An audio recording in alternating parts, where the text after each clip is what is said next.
Buenos días a todos y bienvenidos a este espacio que tenemos reservado para las comunicaciones orales de nuestros compañeros.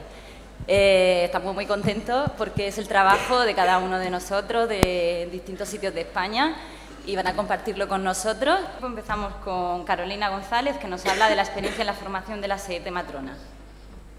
Muchas gracias. Buenos días a todos. Bueno, pues nada, estoy muy agradecida a la organización del Congreso por haberme invitado y para poder compartir con todos ustedes pues, mi experiencia, una experiencia docente en la unidad de matronas de Valladolid, que voy a intentar pues nada, compartir con ustedes y poder luego, si quieren, dialogar sobre ello.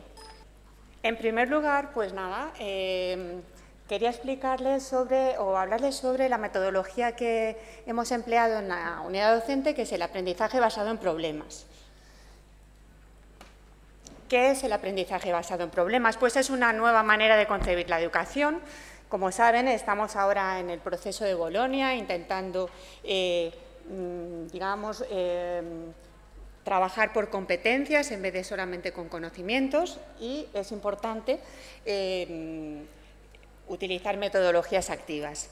En el caso del aprendizaje basado en problemas, se plantea un problema y el problema va a ser el que permita que se realice el proceso de aprendizaje.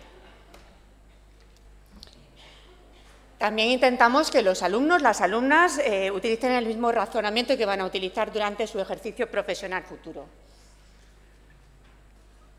¿Qué pretendemos? Pues pretendemos que el alumnado tenga un pensamiento de más calidad, al igual que proporcionarles herramientas para aprender a lo largo de toda su vida. Y es una metodología activa, es un aprendizaje en acción. Se trata de un aprendizaje significativo. Con esto quiero decir que se busca un problema basado en la vida real, un problema clínico, de consulta, y ese va a ser el que genere todo el proceso de aprendizaje. Al ser significativo para los alumnos, se implican en el conocimiento y, digamos, están más motivados. Permite desarrollar competencias, porque ahora solamente no nos interesa el que aprendan conocimientos, sino habilidades y actitudes importantes para su futuro ejercicio profesional. Entonces tendrán que trabajar en equipo, tendrán que hacer reflexión, pensamiento crítico, una serie de competencias precisas durante su etapa formativa para poderlas aplicar luego en su vida profesional. Los alumnos empiezan a investigar en profundidad porque desconocen la materia o, digamos, la base teórica de ese problema y tienen que investigar, con lo cual tienen que realizar búsquedas bibliográficas, revisar periódicos, artículos, incluso entrevistas a pacientes, ¿no? Van trabajando en equipo y, por lo tanto, van conduciendo la pregunta hacia la resolución del problema.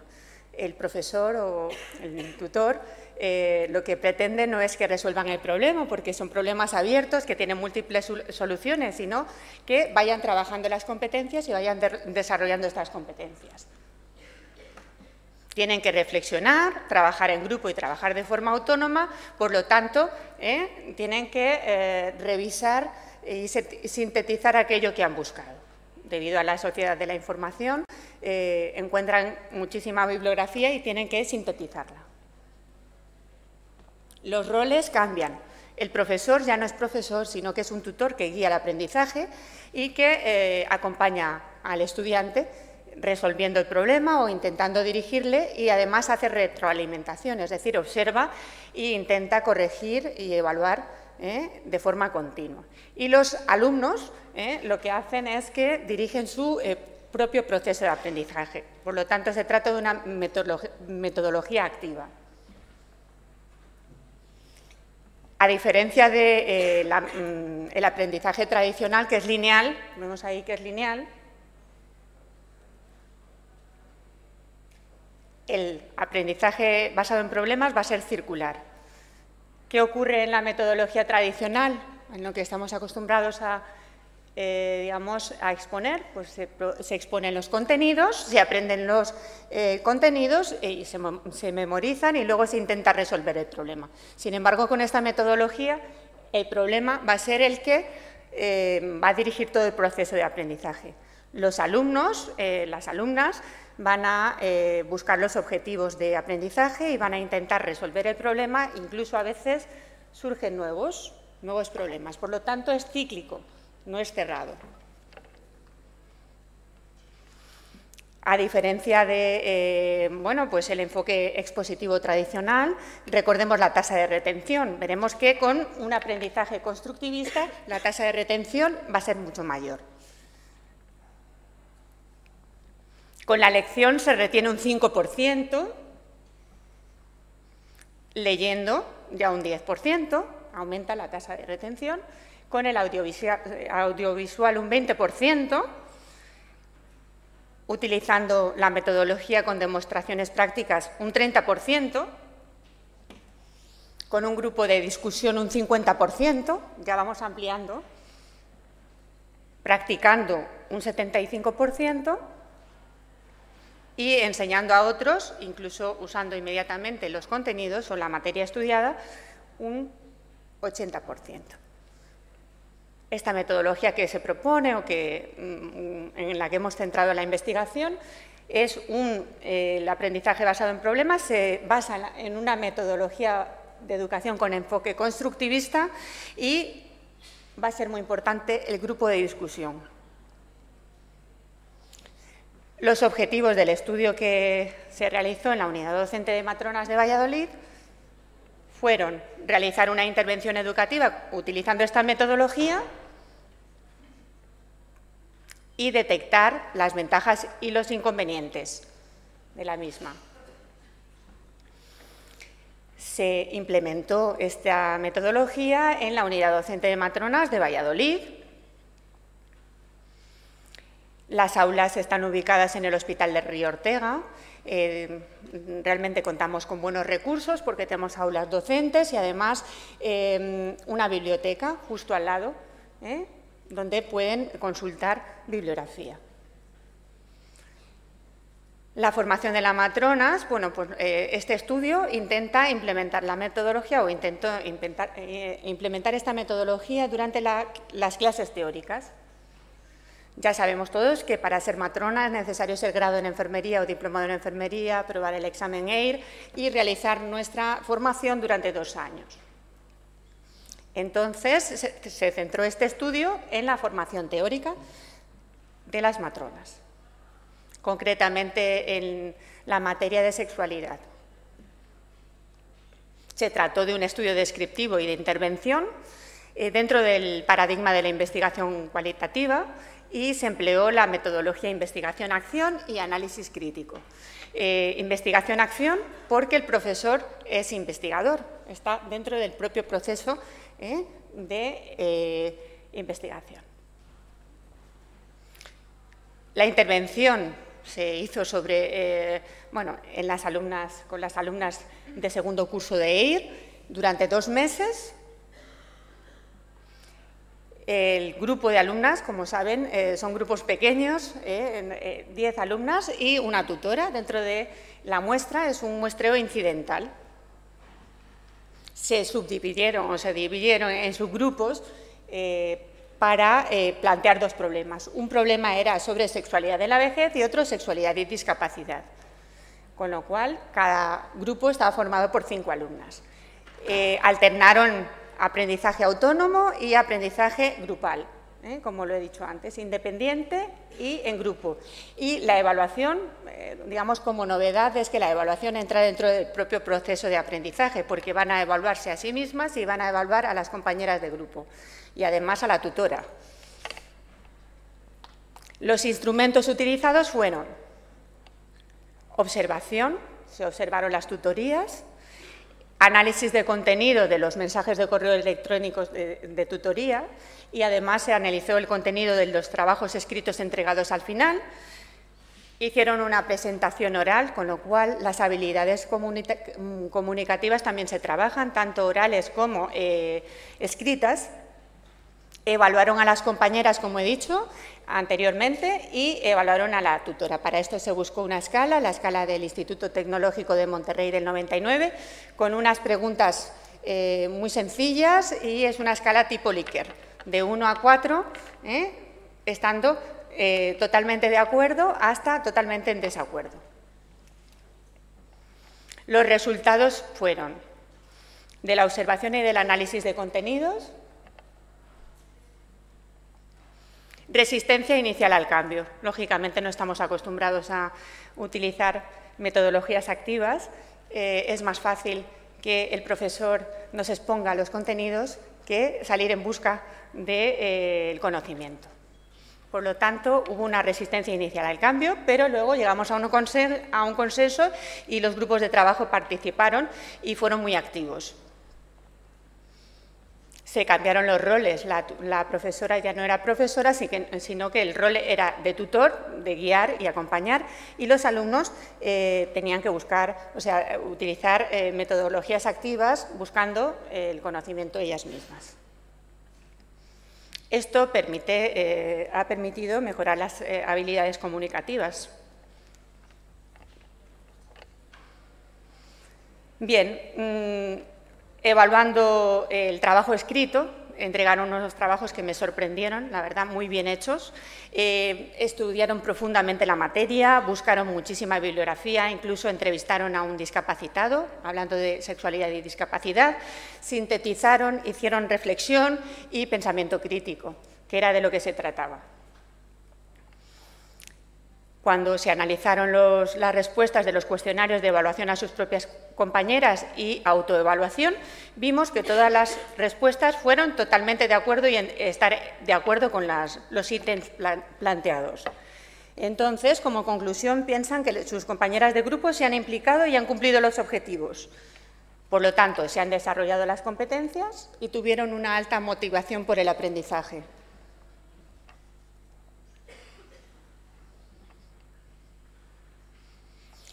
Evaluaron a la tutora y también todas las respuestas totalmente de acuerdo o de acuerdo.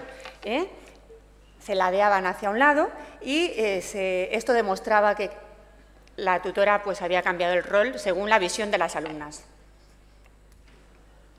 Y ya para concluir y para no alargarme y sobrepasar el tiempo, aprender a partir de situaciones clínicas reales tiene un sentido práctico y mejora el aprendizaje porque es relevante para el alumnado. La metodología aprendizaje basado en problemas ha permitido formar en competencias a las residentes de matrona, porque así pueden desarrollar en un futuro con mayor facilidad su perfil profesional. Además, también permite desarrollar competencias a la profesora, a la tutora en este caso, ¿no?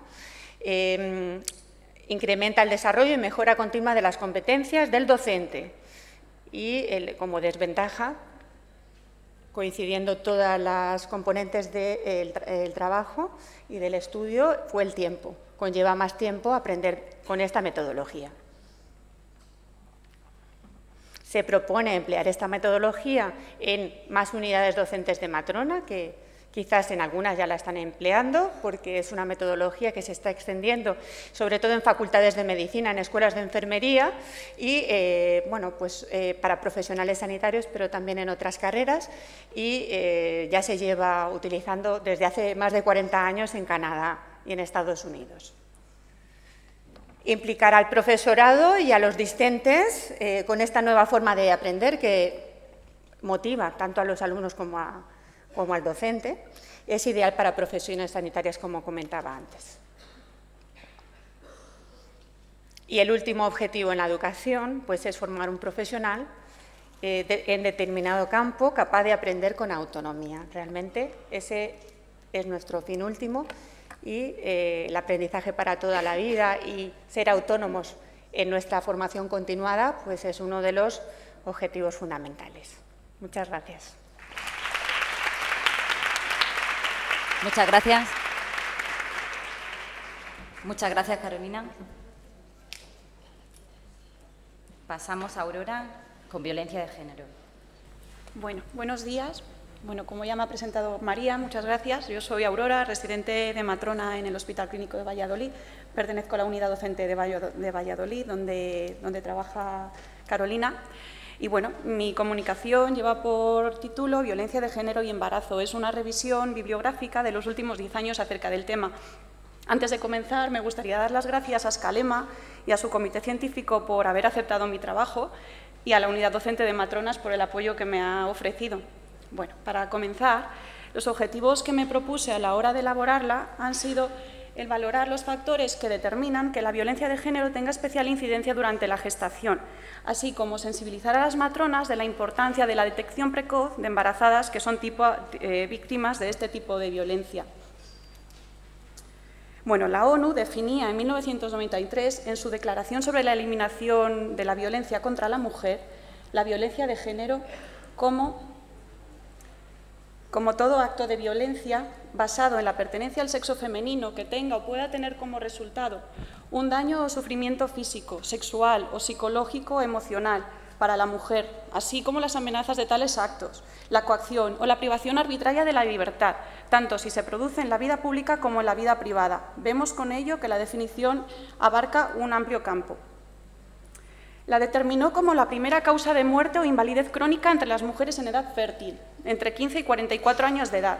Y un dato muy a tener en cuenta y muy importante es que de un 8 a un 9% de la población femenina española es víctima de violencia de género. Bueno, la FIGO, como todas sabemos, es obvio, pero lo recordaremos, definía embarazo como el proceso de la reproducción humana que comienza con la anidación, con la implantación del conceptus en la mujer y termina con el parto. Y ambos conceptos, embarazo y violencia, deberían ser términos antinómicos. Suponen pues, dos conceptos totalmente opuestos. Sin embargo, lo que pudo ser engendrado en su momento como fruto del deseo o el amor puede terminar convirtiéndose en objeto de odio.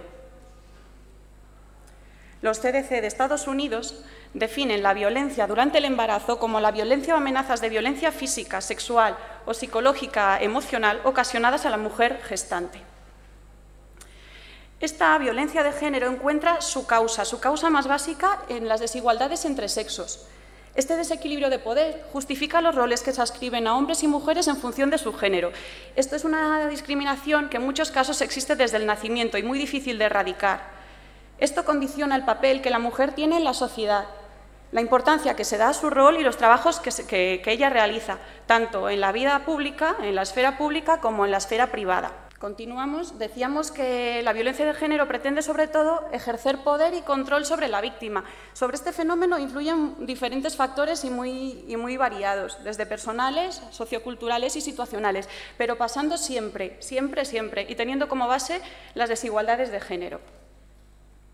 Bueno, durante el embarazo se produce un aumento del estrés del compañero, de la pareja, con respecto al parto, lo que se traduce en una frustración que dirige contra la gestante y el feto. Es consciente de que entre él y ella, entre él y su pareja, aparece un otro que le desplaza y entonces se siente amenazado, lo que le hace llevar a la violencia contra su pareja. Bueno, la gestación, como acabamos de comentar, puede suponer una crisis que aumenta el estrés ya en situaciones previamente sobrecargadas en esa pareja. El informe de la ONU sobre el estado de la población mundial en el año 2000 nos decía que el 25% de las gestantes sufre violencia de género y de ellas ven iniciada la violencia, ven el inicio de las agresiones durante la gestación, también otro 25%, 1 de cada 4. Y 2 de cada 5 ven las agresiones aumentadas, puede que en cantidad, puede que en calidad o en ambas. La probabilidad en general de ser agredida durante la gestación es de un 60,6% mayor. Es un dato muy influyente. Bueno, tienen mayor riesgo de ser agredidas durante el embarazo las gestantes de raza caucásica, con tasas de malos tratos hasta 3,5 veces mayores con respecto a las mujeres de raza negra o las hispanoamericanas. Ser menor de 25 años también es un factor de riesgo, sobre todo adolescente, entre 13 y 17 años.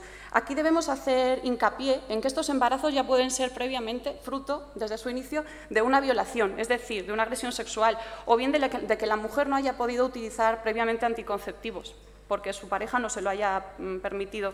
Así como el tener un embarazo imprevisto no deseado, que entraría en el grupo anterior, teniendo en cuenta, pues eso, que la mujer no haya podido utilizar anticoncepción o que o que la pareja no se lo haya permitido.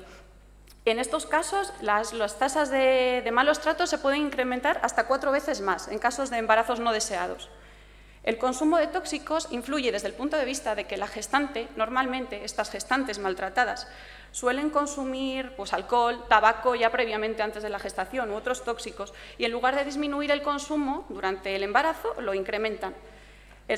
Y también desde el punto de vista de su pareja, que suele consumirlas, esas sustancias. El ser soltera, desempleada o poseer una baja autoestima también son factores de riesgo, al igual que poseer un insuficiente control del embarazo, puesto que el maltratador en muchos casos impide a la mujer acudir a los controles y ella nos dirá cuando acuda que ha sido un olvido cuando se le pregunte por la causa real de no haber acudido a la consulta.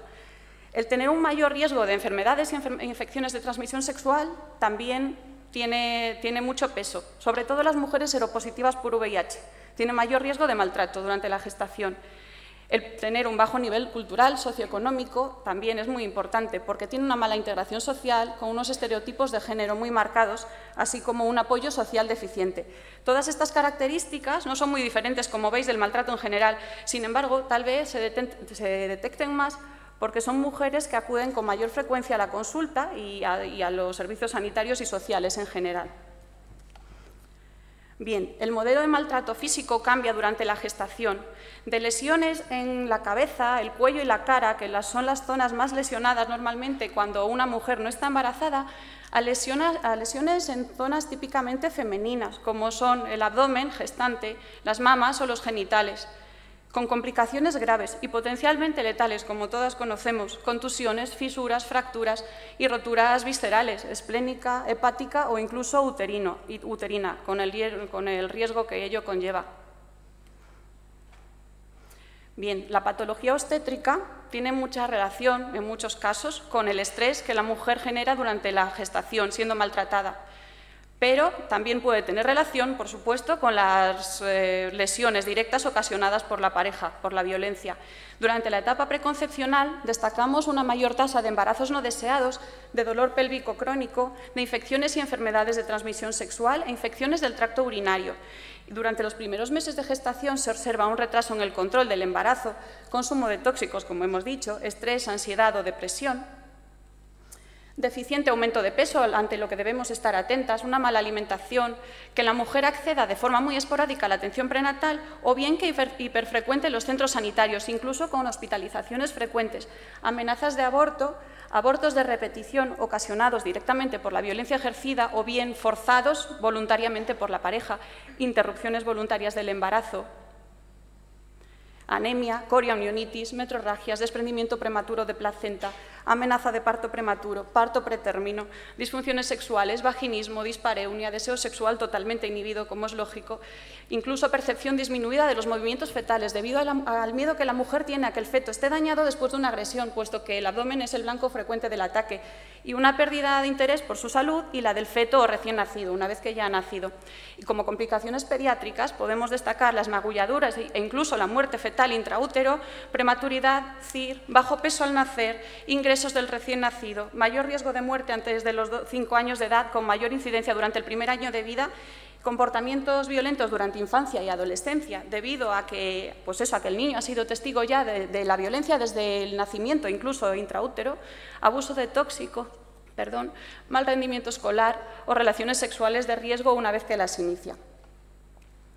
Bueno, la mortalidad durante la gestación, ni qué decir tiene, que puede ser tanto materna como fetal, cuya causa más frecuente es el homicidio por parte de la pareja. La probabilidad de morir es 3 veces mayor en comparación con una mujer no maltratada y el mayor riesgo lo tienen las mujeres menores de 25 años, como hemos dicho, solteras y de raza negra. Bueno, surge un dato muy preocupante, o al menos a mí me preocupa, que es la ausencia de investigación del abuso por parte de los profesionales, así como de su intervención. Por ello, es determinante e imperioso realizar una pesquisa sistemática y rutinaria de la violencia de género durante la gestación y realizar las intervenciones necesarias cuando se detecta una víctima. El embarazo es un periodo único para realizar esfuerzos en la prevención, detección precoz e intervenciones sobre el maltrato, porque la gestante aumenta sus contactos con los servicios de salud, como sabemos. La matrona, que por su contacto más directo con las mujeres, tanto durante el embarazo como en el puerperio, juega un papel crucial en la realización de un cribado sistemático en su consulta. Bueno, y antes de terminar, no me gustaría finalizar sin daros las gracias a todos por vuestra atención. Muchas gracias. Muchas gracias. Muchas gracias. Hola, buenos días a todas y a todos. Como bien ha dicho María, yo soy María Ángeles Fernández, soy matrona del Hospital de Barme de Sevilla y coordinadora de la unidad docente de matronas de Sevilla también y la presidenta de la Asociación Andaluza de Matronas. Tengo que deciros que este trabajo tenía que venir a presentarlo Cecilia, que es realmente la investigadora principal, pero que por motivos familiares no ha podido venir y ha delegado en mí para que lo haga. Como veis, es un trabajo que hemos hecho sobre el desempeño de las nuevas competencias del Servicio de Urgencia del Hospital de la Mujer. Bueno, la asistencia al parto como práctica natural ha acompañado a la especie humana a lo largo de toda la historia, pero se ha visto influenciada por el desarrollo de la profesión médica y de su impacto sobre las prácticas sanitarias. La OMS nos recuerda a todos que la matrona es la profesional más apropiada y eficiente para ser asignada al cuidado de la mujer y, como no, al cuidado del embarazo y de un parto normal. Con esta historia, en el 2009, el Hospital Virgen del Rocío se plantea cambiar el plan funcional de urgencias. Esto apoyado totalmente en que empezó a funcionar en Andalucía el proyecto de humanización perinatal. Entonces, a partir de ahí se establece una guía de procedimientos donde se definen las competencias de las matronas en función de la ley que tenemos de ordenación de profesiones sanitarias. Las matronas, a partir de ahí, asumen nuevas competencias por las que pueden proponer ingreso hospitalario a las mujeres que ingresan de parto de bajo riesgo y también pueden proponer alta hospitalaria dando un anexo con un informe. No pueden, sin embargo, ingresar mujeres en falso trabajo de parto en planta. Este hospital parece ser que apuesta entonces por la matrona como que es el elemento fundamental del cambio del paradigma del modelo de atención que se pretende poner en marcha. Bueno, si tenemos en cuenta que el 14% de los ingresos que llegan a los centros son con el diagnóstico de parto y que el 7% de las estancias hospitalarias son con este mismo diagnóstico, quiere decir que hay 7% de personas que el diagnóstico no está bien hecho. Si disminuimos, si es la matrona la que se encarga de dar el alta o de ingresar a las mujeres, vamos a disminuir el ingreso de estas mujeres. Por lo tanto, vamos a aumentar no solo las ventajas de los bebés y las madres, que se van a ver libres de nuevas actividades que se realizan sobre ellas cuando llevan ya un tiempo, pero también vamos a aumentar las ventajas de los profesionales, de los administradores, de los gestores, y va a funcionar mejor la unidad de obstetricia. Hay muchos modelos de atención ofrecidos en los centros. Está el modelo de atención ofrecido por médicos y matronas, el ofrecido por los médicos y el ofrecido por las matronas. Una revisión de la Cochrane del 2008 establece que cuando la matrona atiende a la mujer, pues se proporciona hay menos riesgo de desencadenar una cascada de intervenciones que pueden claudicar en actividades que no se hubieran realizado de no haberlas hecho. Por lo tanto, a partir de ahí se pone en marcha que la mujer cuando llega es la matrona la que establece el diagnóstico, en el diagnóstico que se encuentra. Si la gestante se encuentra en una fase activa de parto, se procede al ingreso hospitalario en dilatación y si está en falso trabajo de parto, se le da el alta con un informe. Bueno, esto se lleva haciendo ya 2 años, con lo cual nos propusimos averiguar cómo estaban funcionando las matronas con este trabajo. Para ello, se realizó un estudio observacional descriptivo y transversal y retrospectivo de las urgencias que llegaron al hospital desde el 1 de enero al 31 de diciembre del año pasado, del 2010. El objetivo que nos planteamos fue conocer la forma en que la matrona está realizando su práctica asistencial bajo estas nuevas competencias que habíamos adquirido y constatar si las propuestas de estas eran las adecuadas. En los objetivos secundarios que pensamos íbamos a valorar el porcentaje de mujeres que atiende normalmente la matrona en urgencia, el porcentaje que se atiende conjuntamente con el tocólogo, las mujeres que se ingresan en el área de partos, identificar el porcentaje de mujeres dadas de alta por la matrona y una cosa muy importante que queríamos ver era las mujeres ingresadas por la matrona que luego posteriormente daba de altas el tocólogo, con lo cual no sería el ingreso, no hubiera sido el ingreso bien hecho. Los criterios de inclusión eran las mujeres que llegaban al servicio de urgencia en aparente trabajo de parto y excluíamos las gestantes que previamente estaban ingresadas por otros motivos en la planta. Se utilizó una muestra de 1.315 mujeres y se hizo un estratificado, se cogió un día de cada mes.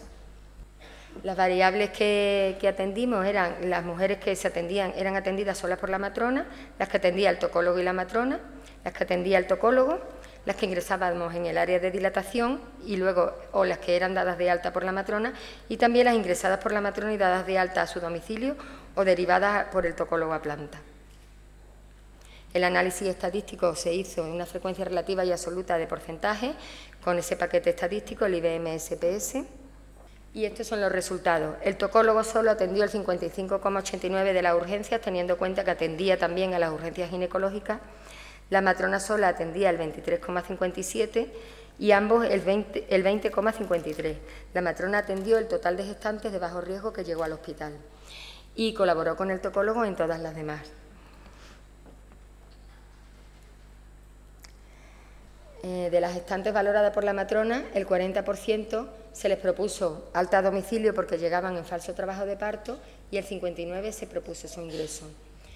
Al disminuir los ingresos, disminuimos, como hemos dicho ya, la cascada de intervencionismo, con lo cual han aumentado los partos eutóxicos.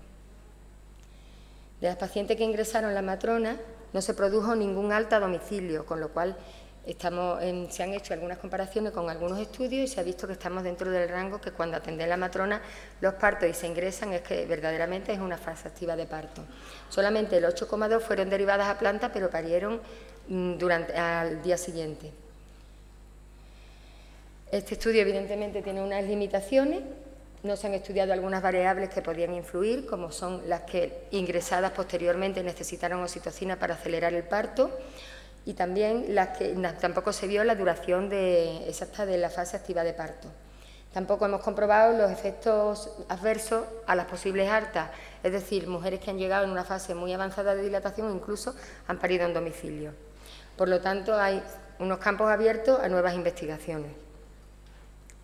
Y las conclusiones que la matrona hemos extraído de esta revisión de hace 2 años, en 2 años, que la matrona ha adquirido una mayor autonomía en sus competencias, que en el Hospital Virgen del Rocío no las tenía, que son desempeñadas adecuadamente, que es el profesional adecuado para realizar el diagnóstico de fase activa de parto con un alto nivel de eficacia, que está capacitada para remitir los informes de alta, puesto que los da, y que está capacitada para establecer el diagnóstico de latencia. Se ha disminuido el intervencionismo al disminuir el número de gestantes que ingresan en falso trabajo de parto. Y una conclusión que yo he sacado es que las competencias las tenemos, que están ahí, pero que hay que ganárselas, que no son prioritarias y exclusividad de las matronas, pero hay que demostrar que podemos hacerlas y que son nuestros. Y eso lo tenemos que ir haciendo poco a poco. Y ya, muchas gracias.